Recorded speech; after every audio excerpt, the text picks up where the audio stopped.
ব্লেডত খুব ধাৰ থাকিলেও গছ কাটিব নোৱাৰে। কুঠাৰ শক্তিশালী হ'লেও চুলি কাটিব নোৱাৰে।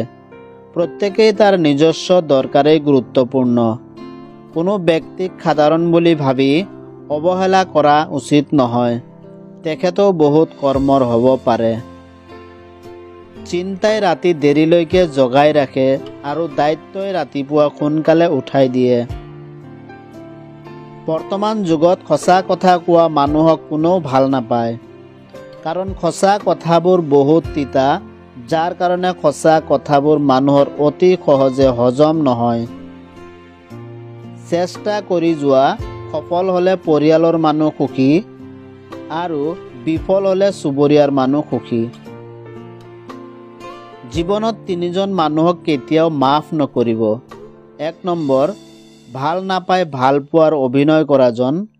2 নম্বৰ, বন্ধুত্বৰ সুযোগ লৈ বেইমানি কৰাজন। 3 নম্বৰ, বিশ্বাসৰ অমৰ্যাদা কৰাজন। বাহিৰৰ পোহৰ, জাকজমকতা সকলোবোৰ খন্তেকীয়া। ভিতৰত থকা মনটো পোহৰ কৰক। নিজে নিজেই চৌদিশে পোহৰ।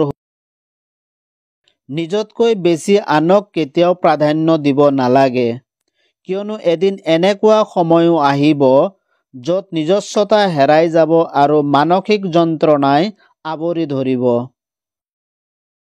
কলা ৰং আমাৰ বহুতেই অশুভ বুলি ভাবে, কিন্তু বিদ্যালয়ৰ সেই কলা ৰঙৰ বৰ্ডখনেই আমাৰ বহুতৰ ভৱিষ্যত গঢ় দিয়ে।